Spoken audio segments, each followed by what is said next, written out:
Live to Washington, D.C. from Augusta Regional Airport. Weather headlines on News Channel 6, brought to you by Southpaw Roofing. Right now on News Channel 6 at 4, North Augusta Park remains closed 9 months after Hurricane Helene. Where cleanup efforts stand and how soon it might open. Plus, the United Methodist Church is stepping in to help a few local counties clean up and remove debris from homes.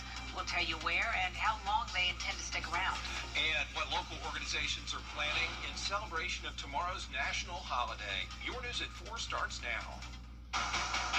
Live from Television Park, this is WJBF News Channel 6 at 4.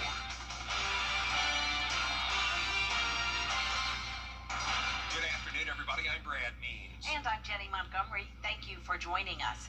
Coverage you can count on begins with hurricane cleanup at North Augusta's Living History Park. As we reported yesterday, leaders just reopened Creighton Park after it suffered storm damage, but there's still more work to do right across the street.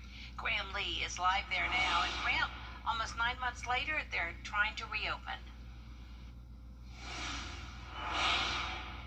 Well, that's right, Jenny. Living History Park suffered major damage from Hurricane Helene, forcing it to close its doors for the last 9 months almost. But with a July 4th event coming up soon, they are hoping to get operations back up and running once again. Now, keep in mind, Living History Park is also self-sufficient, so they're in the middle of trying to get things reopened, but they've not been able to host many of the events that they've had in previous years because of the hurricane damage they've suffered over the last 9 months. But over the past few months, they have had volunteer groups come together and come here, even from out of state, I'm being told, to help with cleanup. But there's still some severe roof damage to a few buildings on site due to fallen trees. Park workers say the public has wanted them to reopen, but they're staying closed for the time being to keep public safety a top priority. We're in a standstill. We're dead in the water because we can't run our facilities. We have the barn and the outdoor area has been impacted so badly, and it needs to be repaired before we can't really let people in because the facilities are so damaged. Somebody might get hurt if they hung out around here. Now, she also tells me that it is their goal to reopen in time for that July 4th celebration in just a few weeks. But while they're working on those plans, we'll probably see is they'll open parts of the park for that celebration, but they'll keep the parts that need repairs. They'll probably keep those closed. Live in North Augusta, Graham Lee, WJBF, News Channel 6. Boy, you can see what a nice day it is behind Graham and hear the birds in the background. Yes, it is nice looking, but not so nice feeling. Miller, I mean, I know it's June, we get it, but it just seems extra this year. Yeah, it's a very hot June day, and it's going to get hotter than this as we are tracking the upper 90s for next week. So right now, looking at the Momentum Center in Aiken, we're looking at some clouds bubbling up, but certainly nothing stormy right now, and it's going to be a much drier night. We had those storms for some of us last night, but right now we're looking at dry conditions. The storms are really focused off towards the west near Athens. We have some drier air in our atmosphere that's going to prevent a scattered storm activity tonight. So 91 in Augusta, 91 Aiken, 87 Washington, so a little bit cooler to the west, 89 in Gibson. So heat index not as high as yesterday, but still pretty hot, 97 in Augusta, 100 in Bamberg. Now the reason why we don't have as high of a heat index is the relative humidity isn't as high. So the further south you go, it actually feels a lot more comfortable with relative humidity, around 44%, but further north you get towards Washington, it's 61%. That's where we have a storm nearby. So winds continue to be out of the southwest. So a good-looking dog walking forecast for you here this evening, temperature-wise, falling to the mid-80s by 9 p.m. We can't rule a stray shower or storm north of I-20, but most of us will be dry. And then if you're hitting the pool tomorrow, we've got an increased chance of some showers and storms late in the day as a cold front starts to arrive. And then the heat is on as we go towards the weekend into next week. We're tracking temperatures that could flirt with 100 degrees. Feels like temperatures closer to 105. I'll have details coming up. Jenny? All right, Miller, thanks. Recovery teams continue to come to Augusta to help with damage from Hurricane Helene. Isabella Moody spoke to one group about what they're doing. Groups from all over the country are working through the North Georgia Conference of the United Methodist Church to help repair homes like this one as recovery from Hurricane Helene continues. Augusta, unfortunately, hasn't had as much attention as other parts of the country. I really felt like, this was a God thing calling us to come here and help you guys and be part of this effort. There are multiple groups here with the United Methodist Church that are working in different areas. High schoolers with the United Methodist Church in Brunswick, Ohio, are excited to be here and serve. Most Christian things, in my opinion, that you can do is just helping those who are in their time of need. I'm really happy I could be here to also see a new perspective on life, see people who might not have their stories told all the time. Rashawn Mitchell is grateful for this opportunity because otherwise she would not be able to fix her home. I've just had a tough year. Actually, a tough 2 years. So, once the hurricane came in, and it's just humbling to see other people helping other people. That's just all I have to say. It was nothing but God. So, I'm just grateful for every little bit of help. North Georgia Conference of the United Methodist Church focus area is Columbia, Richmond, and McDuffie County. They help to make the homeowner comfortable and return the home to good repair. Cost estimate of repair and that insurance number just doesn't match up. And so that's where the church, nonprofit, and the community, we can make up the difference. Different teams will continue to come to the CSRA to help people in the community who are still suffering from damage after Helene. In Martinez, Isabella Moody, WJBF News Channel 6. The preliminary results of the Georgia special primary election are...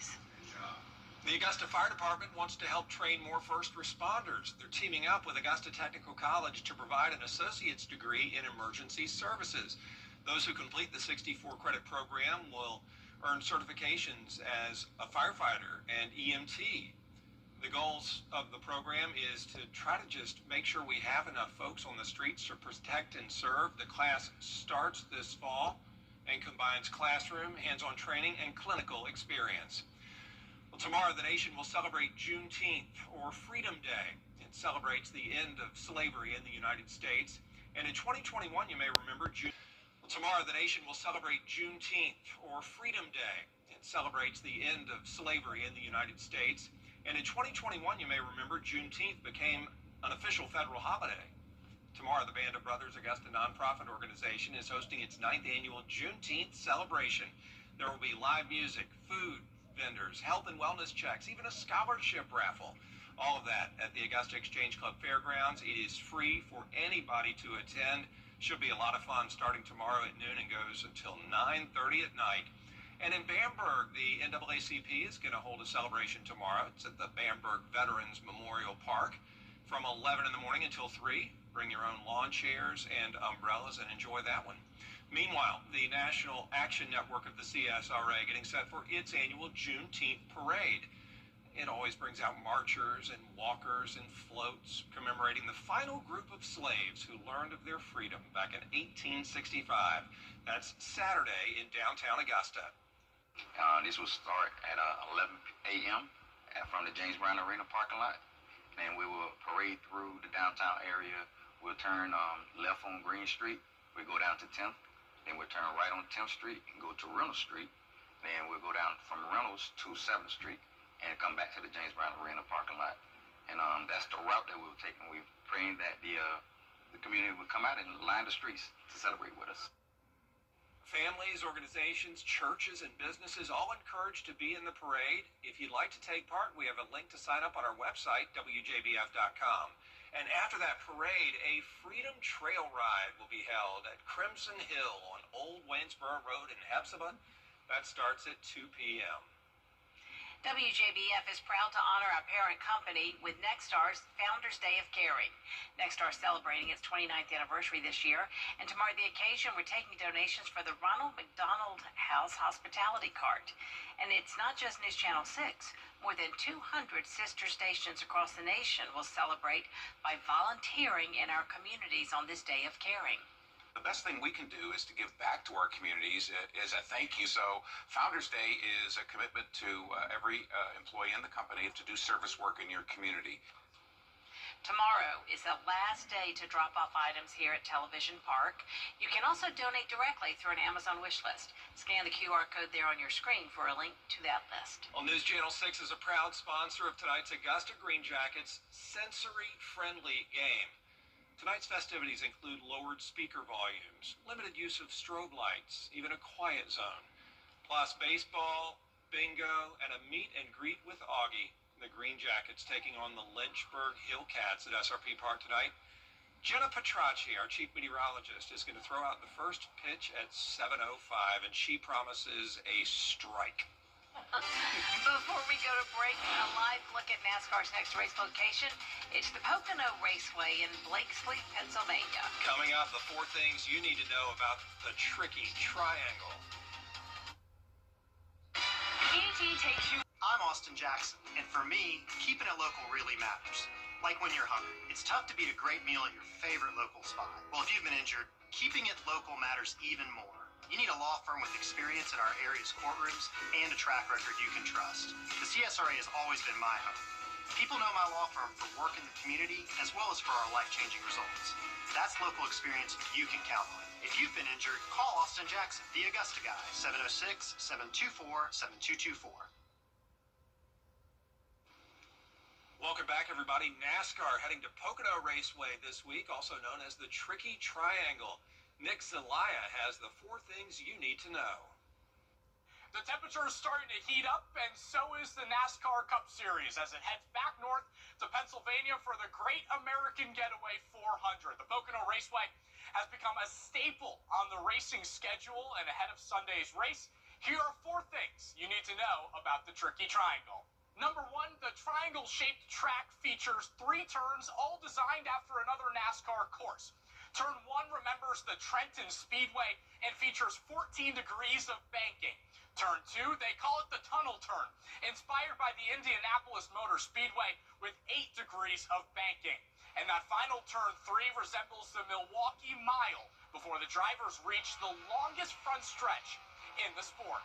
2, Ryan Blaney looks to defend his Pocono victory from a year ago and become the 8th driver to win the Eagle Trophy in consecutive seasons, potentially joining a list full of Hall of Famers: Allison, Gordon, Petty, Elliott, along with Kyle Busch and Denny Hamlin. I feel like I know what I need to win there. Like I know what my car needs to feel like, and I know what to kind of strive for. So it's never a bad thing when you go back to places where you've had success at. That leads us to number 3. Can Blaney again keep the Pocono crown away from Denny Hamlin? His 7 career wins at the Tricky Triangle is the most by any driver, sweeping the 2 races in 2006, which was his rookie year, going back-to-back in 2019 and 20, and winning in 2023 for his 50th career Cup Series victory. And 4th, Sunday's race marks the final of 3 seeding races for NASCAR's inaugural in-season challenge. The results from Long Pond will finalize the 32-driver head-to-head bracket before the tournament begins next weekend in Atlanta. It's something that's happening in the game to make it that much more engaging or more dynamic for the fan that's watching or having a reason to watch. So I think that's a lot of fun. Friday starts the festivities with the Craftsman Truck Series. Saturday, it's the Xfinity Series race, and you can watch that on the CW network. We wrap up Sunday with the Cup Series, starting our engines at 2 p.m. Eastern Time. Reporting in Wilkes-Barre, I'm Nick Zelaya. Our live coverage of those races starts Saturday afternoon at 3 on the CW6. Darlington Raceway announces the summer unveiling and highlighting of the 75 greatest moments that have taken place at the Lady in Black. The rollout will be on social media and take place over a 10-week span. And fans can vote on their top moments on the track's website. It'll all culminate with the Southern 500 on the 31st of August. Well, it already feels like summer, but the official start is Friday. I'll let you know what weather to expect coming up. Weather headlines on WJBF News Channel 6. Brought to you by Southpaw Roofing. Roofing done right. Let's settle this. Have you or a family member been the victim of a violent crime at an apartment complex or business? According to Georgia law, businesses can be held responsible for injuries or death when they have failed to provide adequate security for their tenants or customers. Calvin Smith Law has recovered millions of dollars for the victims of violent crimes. When you have been the victim of a shooting, sexual assault, or other violent attack, call Calvin Smith Law. To get the weather, you need to see the whole picture. That's why Live Viper 6 gives you the Skyview network. Get a live view of traffic and weather from all over the CSRA. Available online 24 hours a day at WJBF.com and the free Live Viper 6 mobile app. The WJBF Live Viper 6 Skyview network. Powered by Terry Lambert Hyundai. Low prices, big selection, and committed to quality customer service.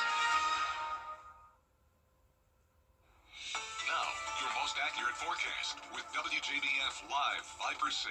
Live Viper 6 is showing a few storms to our northwest, closer to Athens and Atlanta right now. A few of them are bringing in some gusty winds. One of them is actually pushing towards Washington right now, but that is weakening, which is good news. The severe threat is low, but like last night, we could see some gusty winds and some heavy rainfall. So right now, this is one storm that we're looking at. The rest of the region is dry, so it's just this one cell here that's pushing towards Brick House, Lindsville, and Jackson's Crossroads, Tignall, and up towards Norman.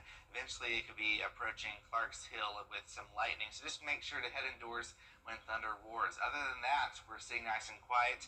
Looking at SRP Park, we're having another Green Jackets game tonight against the Hillcats of Lynchburg. We're looking at some hot conditions, that's for sure. 91 right now, feels like 97.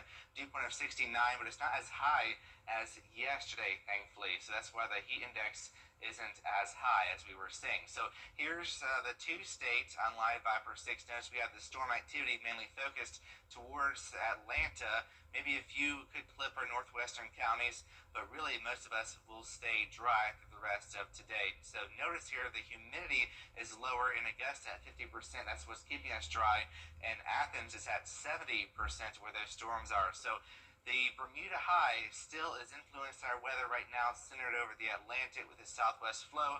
Our next weather maker is going to be a cold front arriving tomorrow for Juneteenth. So if you have any plans for going to any events for Juneteenth, we're looking at a chance of some late day storms. It'll be just a few storms, about 30%. So not a washout. If it does have a storm, it'll just be quick. So it's not going to be a washout or anything like that, which is good news. Bigger story is going to be the heat, because we're looking at high temperatures back in the mid-90s with feels like temperatures closer to 100. So futurecast for tonight, you'll see that we stay mostly dry with the exception of maybe our northwest counties. Dry Thursday morning, and then by the afternoon, as you know, the heating of the day is going to fuel some storms. But as you can see on this latest computer model, really most spots will stay dry. There's 10 p.m., maybe a few storms. Now, if we do see a storm getting going, they could pack a punch with some damaging winds and possibly, but like I mentioned, that's only an isolated threat. Just make sure to stay weather aware. And then we go into Friday, the official start of summer solstice at 10:42 p.m. The sunrise 6:18, sunset 8:40. So it's going to be the longest day of the year. And then the days get shorter after tomorrow as we head towards winter. Temperatures are going to sure feel like summer in the 90s, and rain chances are going to be very limited as we go towards the next several days. The bigger threat is going to be the heat. We're talking heat indices approaching 105 degrees next week, so we might get close to that heat advisory level as we go on forward. So just know to stay hydrated as you're heading outside for any events. Yeah, or just don't go outside. Oh, yeah, just don't go outside. Skip the events. Thanks, Miller. As temperatures rise, so does community support at the Richmond County Marshal's Office annual fan drive. It's underway right now to help vulnerable neighbors beat the summer heat. Yeah, it really is great. These donations are more than just cool air. They're a lifeline. You can drop donations off at the substation for the Richmond County Marshal's Office. That's on Deans Bridge Road until June 23rd. It is never a bad time to thank someone for being your friend. Now, that's so true. We're going to meet the New Jersey woman who says, really, you can thank someone for basically anything. Create your perfect room for entertaining, relaxing, and more with patio enclosures. Right now, get up to $5,000 off your sunroom. Plus, enjoy exceptional financing that fits your budget. Act now to get an extra 5% off. Call today. Is rainy weather putting a damper on your day? Enter to win your very own live Viper 6 umbrella today. Visit WJBF.com and click on Contest. Then fill out the entry form for your chance to win. Getting your hands on a live Viper 6 umbrella has never been easier. That's right. Lucky winners will be announced weekdays on News Channel 6 at 6. Who knows? It could be you. Sponsored by Busby's Heating and Air. When quality matters, call Busby's. Trusted since 1945. The News Channel 6 mobile app is now even better. Download it today. I'll see one at the intersection. I'm gonna help you too. A New Jersey woman is proving there's no wrong time to send a thank you note. Danny News sat down with her as she wrote number 10,000. In Hoboken, New Jersey, this is a walk Ellen Webster has made quite often in the past decade. As she worked to achieve her goal of sending 10,000 handwritten thank you notes. If you do the math. So you've been writing 3 a day, every day, for more than 10 years? More or less. She was initially inspired by a John Kralik book called A Simple Act of Gratitude. And of course, Ellen had to get really creative to think up 10,000 people. And I started having so much fun kind of observing where my attention was drawn and to what people and to what activities could I write and thank somebody for. Ellen wrote to doctors, nurses, coffee shop baristas, post office employees, her favorite authors, as well as bookstore and theater owners all around the country. Some people even comment on the stamps. At one point, she even hand-delivered a thank you note to an employee at the grocery store who offered to carry her groceries to her car. What did he say when he got the thank you note? He hugged me. I just made 700 of them. Also, she stuffs each letter with an origami heart. Lots of precision. For the record, Ellen says many people do not reply, but she has held on to her favorite responses, like from her high school English teacher, Mr. Tracy. Take care. Lionel. He never called himself Lionel.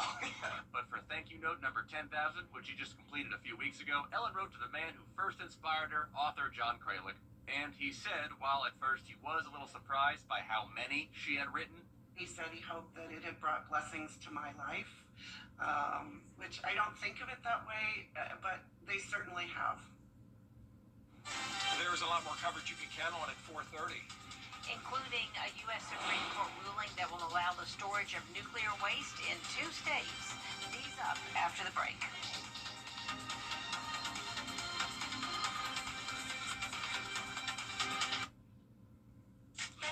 What's for dinner?